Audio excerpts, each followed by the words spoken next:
GK के ऐसे 100 सवालों को देखेंगे जिन क्वेश्चंस को अगर आप लोग साथियों देख लेते हैं तो मेरा मानना है कि जीके की तैयारी आपकी बहुत मजबूत हो जाएगी। और आप यहां से देखेंगे कि इस क्लास से देखेंगे कि डायरेक्ट कई सारे क्वेश्चन आपको डिक्टो देखने को मिल रहे हैं। तो साथियों आप लेना चाहते हैं और अपना एक सिलेक्शन निश्चित करना चाहते हैं तो इन 100 सवालों को मैं कहूंगा साथियों खोल कर पी जाइएगा, आपका सिलेक्शन बहुत आराम से हो जाएगा। तो साथियों पहला सवाल आपके स्क्रीन पर है कि सबरीमाला मंदिर कहां पर है। तो अगर आपसे पूछा जाए कि सबरीमाला मंदिर कहां पर है तो केरल, आपको ध्यान रखना है कि केरल में ही सबरीमाला मंदिर है। उसके बाद देखिए आपसे पूछा जाएगा एग्जाम में कि इनमें से कौन सा स्मारक दिल्ली में स्थित नहीं है। देखिए हमें कितना पता है, हमें इतना पता है कि अलाई दरवाजा साथियों दिल्ली में है, ठीक है ना। इंडिया गेट दिल्ली में, हुमायूं का मकबरा दिल्ली में, लेकिन बुलंद दरवाजे की जब हम साथियों बात करते हैं तो बुलंद दरवाजा आपका साथियों दिल्ली में नहीं है। ये बात आप लोग साथियों ध्यान रखेंगे, ठीक है ना। क्योंकि बुलंद दरवाजा साथियों कहां पर है, ये यूपी में है। ये भाई साहब कहां पर है, यूपी, आप लोग ध्यान रखेंगे। यानी कि राइट आंसर अगर आपका है ऑप्शन नंबर बी तो मैं कहूंगा कि बिल्कुल करेक्ट है। उसके बाद देखिए साथियों, स्वराज मेरा जन्मसिद्ध अधिकार है और मैं इसे लेकर रहूंगा, ये किसने कहा था, ये कथन किसका है, ये आपसे बहुत एग्जाम में पूछा जाता है। तो साथियों अगर आपका उत्तर बाल गंगाधर तिलक है तो मैं कहूंगा आपका आंसर बिल्कुल करेक्ट है। उसके बाद देखिए अगला सवाल है, ये बहुत अच्छा एक तरीके से क्वेश्चन और अभी भी पूछा जाता है कि अप्रैल 2019 से किन दो बैंकों को बैंक ऑफ बड़ौदा में साथियों विलय कर दिया गया है। तो विजया बैंक और देना बैंक की अगर बात करते हैं साथियों, इन दोनों बैंक को मर्ज कर दिया गया है।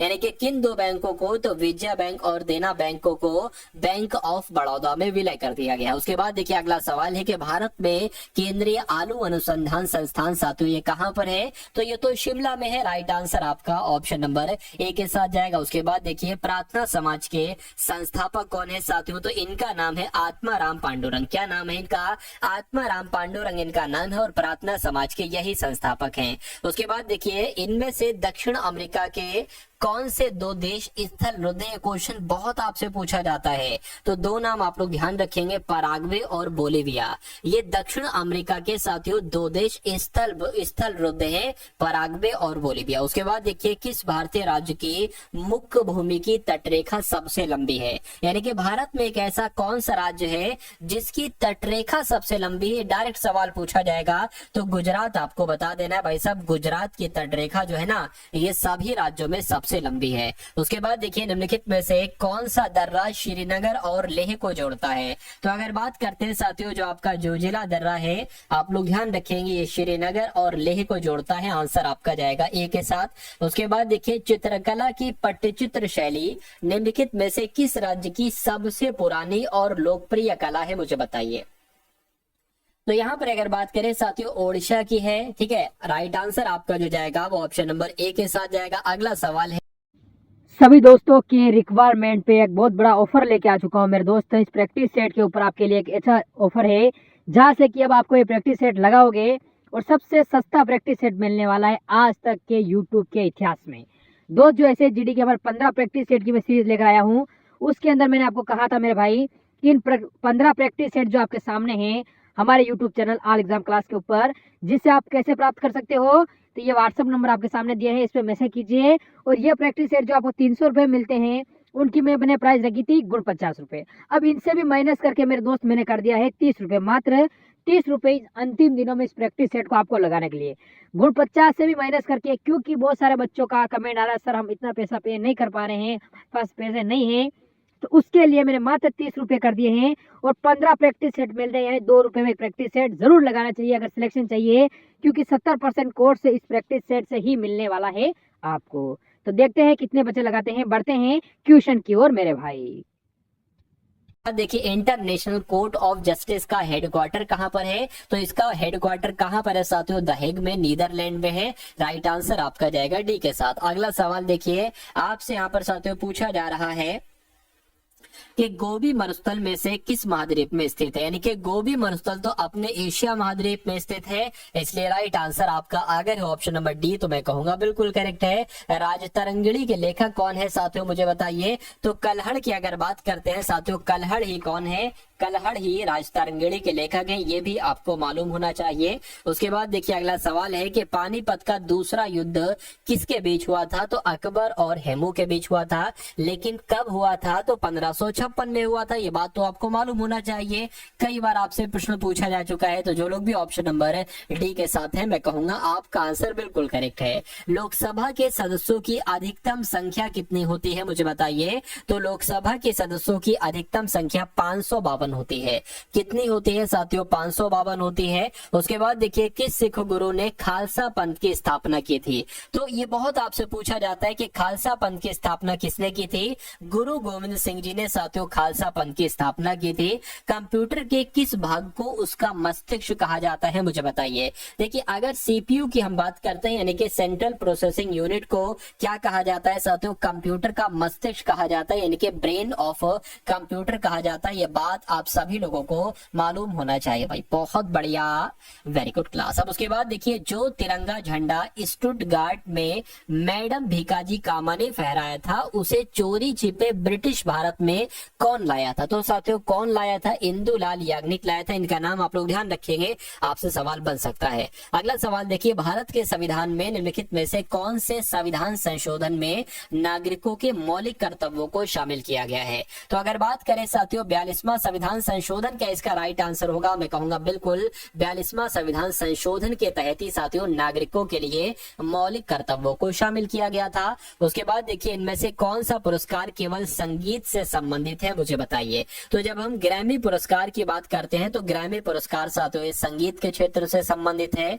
उसके बाद देखिए भारत में राष्ट्रीय आय की गणना का पहला प्रयास किसने किया था? ये आपका राइट आंसर होगा, यानी कि अगर साथियों दादा भाई नौरोजी अगर आपका जवाब है तो मैं कहूंगा आपका जवाब बिल्कुल सही है। यानी कि राष्ट्रीय आय की गणना का सबसे पहला प्रयास जो किया था वो दादा भाई नौरोजी ने ही किया था। उसके बाद देखिए सूर्य का चमकता हुआ सतह, यानी कि सूर्य की जो चमकती हुई सतह होती है इसको क्या कहा जाता है? तो इसको फोटोस्फीयर कहा जाता है। क्या कहा जाता है साथियों? इसको फोटोस्फीयर कहा जाता है। तो सूर्य का जो चमकता हुई सतह आपको दिखता है ना, उसको फोटोस्फीयर कहा जाता है। उसके बाद देखिए मोपला विद्रोह की जब हम बात करते हैं साथियों, ये कब हुआ था? तो 1921-22 में हुआ था मोपला विद्रोह। ये बात आपको मालूम होना चाहिए। अगला सवाल है येन साथियों कहाँ की मुद्रा है, मुझे बताइए। येन की अगर बात करते हैं साथियों मालदीव की, जापान की, बाली की या दक्षिण कोरिया की? तो जापान की अगर बात करें साथियों जापान की मुद्रा है येन। अगला सवाल देखिए आपकी स्क्रीन पर है कि किसने ईस्ट इंडिया कंपनी के खिलाफ प्लासी का युद्ध लड़ा था? तो अगर बात करें साथियों ईस्ट इंडिया कंपनी के खिलाफ प्लासी का युद्ध जो लड़ा था वो सिराजुद्दौला ने लड़ा था। इसलिए राइट आंसर आपका जो जाना चाहिए वो ऑप्शन नंबर बी के साथ जाएगा। निम्नलिखित में से कौन से राष्ट्र ने 5 बार कॉमनवेल्थ गेम्स की मेजबानी की है? तो अगर बात करते हैं साथियों 5 बार कॉमनवेल्थ गेम्स की मेजबानी जो की है वो ऑस्ट्रेलिया देश ने की है। आप सभी लोग याद रखेंगे, आपसे एग्जाम में आपके पूछा जा सकता है। साहित्य अकादमी का मुख्यालय साथियों कहाँ पर है, मुझे बताइए। साथियों यहाँ पर जितने भी क्वेश्चंस आपको करवाए जा रहे हैं एक एक क्वेश्चन साथियों मैं कहूंगा तराशा हुआ क्वेश्चन है, एक एक क्वेश्चन साथियों चुनिंदा क्वेश्चन है। मेरा मानना है कि अगर इन सभी क्वेश्चन को आप लोग देख लेते हैं, जो कि मैं पूरे 100 क्वेश्चन करवाने वाला हूं, तो आपके यहाँ से कई सारे क्वेश्चन आप अपने रियल एग्जाम में देखेंगे साथियों, सेम टू सेम, ये समझ लीजिए, ठीक है ना। तो चलिए 28वें नंबर का सवाल है, साहित्य अकादमी का मुख्यालय कहाँ पर है, आपसे पूछा जा रहा है। तो कहाँ पर है साथियों मुझे बताइए। तो नई दिल्ली में है, मैं कहूंगा बिल्कुल साथियों साहित्य अकादमी का मुख्यालय कहाँ पर है, नई दिल्ली में है। उसके बाद देखिए जो गोल गुम्बद है ना साथियों, ये कहाँ पर है, तो गोल गुम्बद कहाँ पर है, कर्नाटक में, ये भी आपको मालूम होना चाहिए। राइट आंसर आपका जाएगा सी के साथ। जलियांवाला बाग नरसंहार ये किस तिथि को हुआ था, मुझे बताइए। तो ये कब हुआ था साथियों, आप लोग को मालूम होना चाहिए, 13 अप्रैल 1919 को हुआ था। जलियांवाला बाग हत्याकांड कब हुआ था, तो 13 अप्रैल 1919 को हुआ था। जलियांवाला बाग नरसंहार किस वायसराय के कार्यकाल में हुआ था। अगर आपसे पूछे किस वायसराय के कार्यकाल में हुआ था, तो लॉर्ड चेम्सफोर्ड के कार्यकाल में हुआ था। यह बात भी आप सभी लोगों को याद रखना है। इनमें से उर्वरक क्रांति, क्या साथियों उर्वरक क्रांति से कौन सा रंग संबंधित है, मुझे बताइए। तो अगर बात करें साथियों भूरा रंग संबंधित है तो मैं कहूंगा बिल्कुल सही, भूरा रंग संबंधित है, यानी कि उर्वरक क्रांति से कौन सा रंग संबंधित है, भूरा रंग संबंधित है। उसके बाद देखिए पृथ्वी ग्रह का वह क्षेत्र जहां जीवन मौजूद है उसको क्या कहा जाता है, तो साथियों उसको तो जैव मंडल कहा जाता है। क्या कहा जाता है उसको? जैव मंडल कहा जाता है, यानी कि पृथ्वी ग्रह का वह क्षेत्र जहां पर जीवन मौजूद है उसे क्या कहा जाता है साथियों? उसे जैव मंडल कहा जाता है। ये बात आप सभी लोगों को मालूम होना चाहिए। निम्नलिखित में से कौन से राज्य में विधान परिषद है, मुझे बताइए। तो अगर बात करें साथियों इनमें से किस राज्य में विधान परिषद है, तो आंध्र प्रदेश में साथियों विधान परिषद। इतनी सी बात आप लोग ध्यान रखेंगे। और संयुक्त राष्ट्र सुरक्षा परिषद का मुख्यालय कहां पर है, अगर ये सवाल आपसे पूछ लिया जाए तो न्यूयॉर्क आपको बताना है, क्योंकि न्यूयॉर्क में ही संयुक्त राष्ट्र सुरक्षा परिषद का मुख्यालय है। उसके बाद देखिए अगला सवाल है कि भारत की संविधान सभा का विचार पहली बार किसने दिया था, तो आप लोग ध्यान रखेंगे एम.एन. राय ने दिया था। यानी कि आपका राइट आंसर जो जाना चाहिए, अगर आपके एग्जाम में सवाल पूछा जाता है तो एम.एन. राय आपको बताना है कि भारत की संविधान सभा का जो विचार दिया था पहली बार एम.एन. राय ने दिया था। इनमें से कौन प्रसिद्ध संतूर वादक, यानी कि जब हम संतूर वादक की बात करते हैं तो सा से संतूर और शाह से शिव, थोड़े से साथों एक से हैं सा और शाह, तो शिव कुमार शर्मा आप ध्यान रखेंगे कि ये संतूर बजाते थे, यानी कि ये संतूर वादक हैं। उसके बाद देखिए जो 49वीं समानांतर रेखा है ये किन दो देशों के बीच है, तो ये तो अमेरिका और कनाडा के बीच स्थित है। जो 49वीं समानांतर रेखा है ना, ये साथियों अमेरिका और कनाडा के बीच है, ये बात आपको मालूम होना चाहिए। उसके बाद देखिए अगला सवाल है, आपसे पूछा जा रहा है कि यूनेस्को द्वारा सांची के स्तूप को विश्व धरोहर स्थल कब घोषित किया गया था, तो 1989 यानी कि 1989 में घोषित किया गया था यूनेस्को द्वारा सांची स्तूप को विश्व धरोहर। अगला सवाल देखिए कि किस देश में सबसे सफल सहकारी कृषि है, तो साथियों किस देश की बात चल रही है, मैं कहूंगा डेनमार्क आपका राइट आंसर हो जाएगा, क्योंकि सबसे सफल सहकारी कृषि कहां पर है, तो डेनमार्क में है। चलिए उसके बाद देखिए HTTP की फुल फॉर्म साथियों क्या होती है, तो हाइपर टेक्स्ट ट्रांसफर प्रोटोकॉल कहां पर लिखा हुआ है, मैं कहूंगा ऐसा ऑप्शन नंबर बी में लिखा हुआ है, तो यही HTTP की फुल फॉर्म हो जाएगी, हाइपर टेक्स्ट ट्रांसफर प्रोटोकॉल। उसके बाद देखिए कांग्रेस के किस अधिवेशन में स्वराज की प्राप्ति का आह्वान किया गया था, तो किसकी बात चल रही है, मैं कहूंगा साथियों 1906 आपका राइट आंसर होगा, यानी कि कांग्रेस के 1906 के अधिवेशन में स्वराज की प्राप्ति का आह्वान किया गया था। अगला सवाल है कि भारत की पहली सुपर फास्ट ट्रेन का नाम क्या है, तो भारत की साथियों सुपर फास्ट ट्रेन जो है ना वो डेक्कन क्वीन है, राइट आंसर आपका डी के साथ जाएगा। किस प्रसिद्ध लेखिका ने माधवी कुट्टी उपनाम का इस्तेमाल किया, तो माधवी कुट्टी उपनाम का इस्तेमाल किसने किया, मैं कहूंगा कमला दास ने किया, यानी कि राइट आंसर आपका कमला दास ऑप्शन नंबर ए के साथ जाएगा। अगला सवाल सभी दोस्तों की रिक्वायरमेंट पे एक बहुत बड़ा ऑफर लेके आ चुका हूँ मेरे दोस्त। इस प्रैक्टिस सेट के ऊपर आपके लिए एक अच्छा ऑफर है, जहाँ से कि अब आपको ये प्रैक्टिस सेट लगाओगे और सबसे सस्ता प्रैक्टिस सेट मिलने वाला है आज तक के यूट्यूब के इतिहास में। दोस्त जो ऐसे GD के हमारे 15 प्रैक्टिस सेट की मैं सीरीज लेकर आया हूँ, उसके अंदर मैंने आपको कहा था मेरे भाई कि इन 15 प्रैक्टिस सेट जो आपके सामने हैं हमारे YouTube channel all exam class के ऊपर, जिससे आप कैसे प्राप्त कर सकते हो, तो ये व्हाट्सअप नंबर आपके सामने दिया है, इस पर मैसेज कीजिए। और ये प्रैक्टिस सेट जो आपको 300 रुपये मिलते हैं, उनकी मैंने प्राइस रखी थी गुण 50 रुपये। अब इनसे भी माइनस करके मेरे दोस्त मैंने कर दिया है 30 रुपये, मात्र 30 रुपये अंतिम दिनों में इस प्रैक्टिस सेट को आपको लगाने के लिए। गुण 50 से भी माइनस करके, क्योंकि बहुत सारे बच्चों का कमेंट आ रहा है सर हम इतना पैसा पे नहीं कर पा रहे हैं, पास पैसे नहीं है, तो उसके लिए मैंने मात्र 30 रुपये कर दिए हैं। और 15 प्रैक्टिस सेट मिलते हैं, यानी 2 रुपये में प्रैक्टिस सेट जरूर लगाना चाहिए अगर सिलेक्शन चाहिए, क्योंकि 70% कोर्स इस प्रैक्टिस सेट से ही मिलने वाला है आपको। तो देखते हैं कितने बच्चे लगाते हैं, बढ़ते हैं क्वेश्चन की ओर मेरे भाई। देखिए सांसद आदर्श ग्राम योजना के प्रेरणा स्रोत कौन है, मुझे बताइए। तो कौन है साथियों, महात्मा गांधी है, यानी कि सांसद आदर्श ग्राम योजना के प्रेरणा स्रोत कौन है, तो महात्मा गांधी है, राइट आंसर आपका जाएगा सी के साथ। अगला सवाल देखिए कि भारत के किस वायसराय ने निर्वाचित स्थानीय सरकारी निकायों के सृजन की पहल की थी, तो किसकी बात चल रही, क्वेश्चन बहुत इंपॉर्टेंट है। लॉर्ड रिपन आपके सवाल का बिल्कुल सही जवाब हो जाएगा, यानी कि लॉर्ड रिपन ने ही निर्वाचित स्थानीय सरकारी निकायों के सृजन की पहल की थी। अगला सवाल देखिए, रुर क्षेत्र किसका सबसे महत्वपूर्ण औद्योगिक क्षेत्र है, यानी कि किस देश का सबसे महत्वपूर्ण औद्योगिक क्षेत्र है? तो मैं कहूंगा साथियों रुर क्षेत्र ये जर्मनी में है और जर्मनी का सबसे महत्वपूर्ण औद्योगिक क्षेत्र है साथियों रुर। उसके बाद देखिए अगला सवाल है कि जीएसटी किस तरह का कर है? तो अगर बात करें साथियों ये एक क्या अप्रत्यक्ष कर है?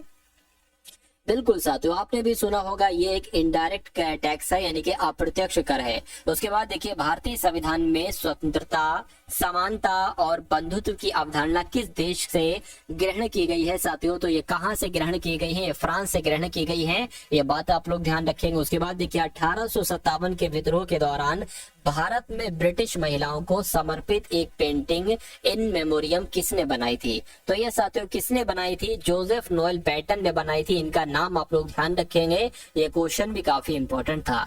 भारत का पहला सुपर कंप्यूटर कौन सा है मुझे बताइए? तो साथियों परम 8000 की अगर बात करते हैं तो ये भारत का पहला सुपर कंप्यूटर है।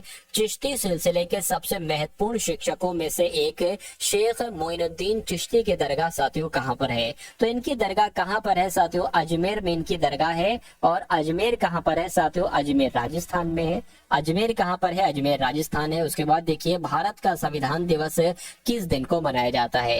यानी कि जब संविधान दिवस की अगर बात करते हैं साथियों 26 नवंबर आपका राइट आंसर हो जाएगा। और जिनका भी आंसर यहाँ पर ऑप्शन नंबर डी है, मैं कहूंगा कि आपका आंसर बिल्कुल करेक्ट है। उसके बाद देखिए अगला सवाल है आपके स्क्रीन पर कि भारतीय राष्ट्रीय कांग्रेस का गठन किसके द्वारा किया गया था? तो किसके द्वारा किया गया था साथियों? एओ ह्यूम के द्वारा किया गया था।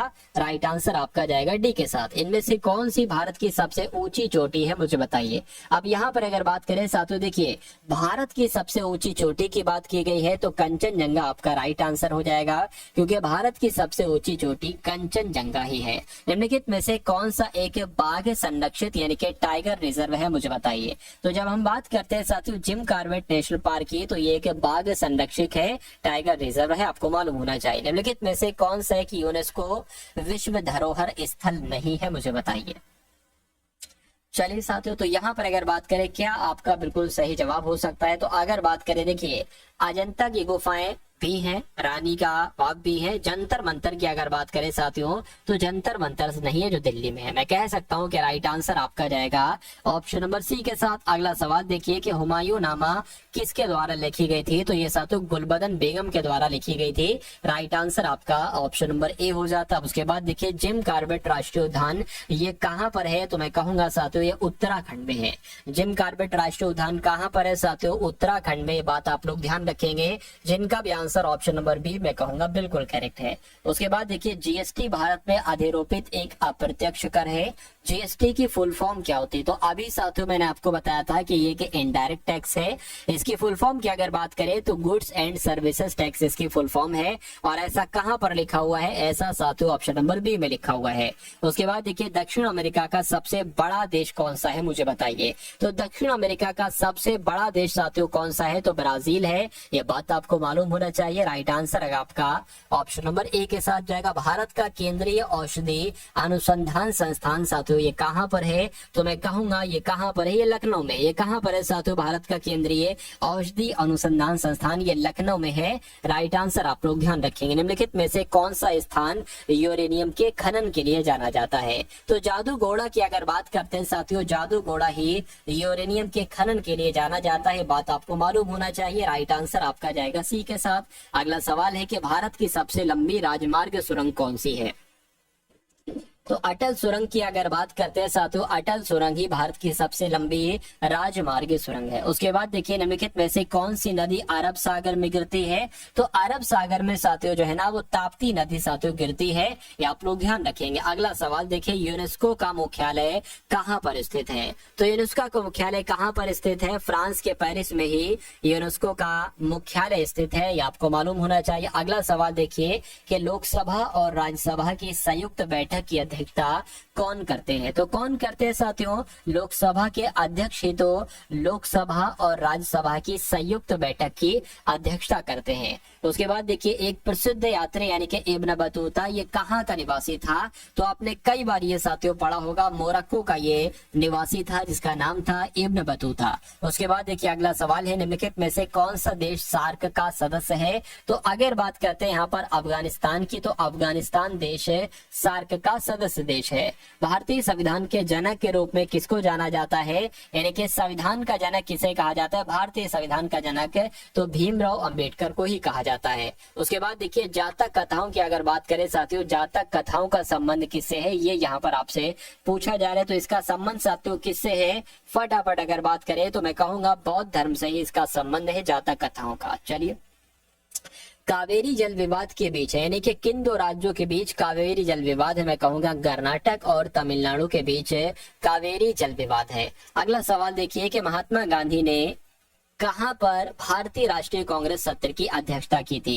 यानी कि जो कांग्रेस का अधिवेशन हुआ था बेलगांव में, कब हुआ था? 1924 में हुआ था, ठीक है ना। 1924 के जो कांग्रेस अधिवेशन हुआ था बेलगांव में, यहाँ पर की अध्यक्षता किसने की थी? तो महात्मा गांधी ने की थी। ये आप लोग ध्यान रखेंगे। गीत गोविंद के लेखक कौन है साथियों? तो जयदेव ही कौन है? गीत गोविंद के लेखक है।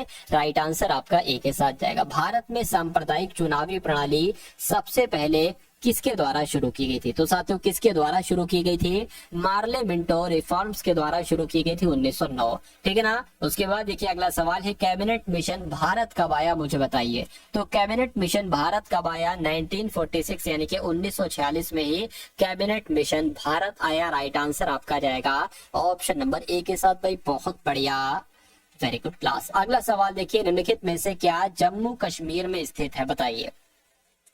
तो इनमें से कौन सा अभयारण्य, कौन सा नेशनल पार्क जम्मू कश्मीर में है? मैं कह सकता हूं साथियों जो आपका दाचीग्राम राष्ट्रीय उद्यान है ना, ये साथियों जम्मू कश्मीर में स्थित है। उसके बाद देखिए अगला सवाल है कि निम्नलिखित में से कौन भारत में केंद्र राज्य से संबंधित नहीं है? मुझे बताइए। चलिए, तो देखिए केंद्र और राज्यों से संबंधित कौन सा आयोग नहीं है, ये आपसे कुल मिला के यहाँ पर पूछा जा रहा है। मुझे बताइए।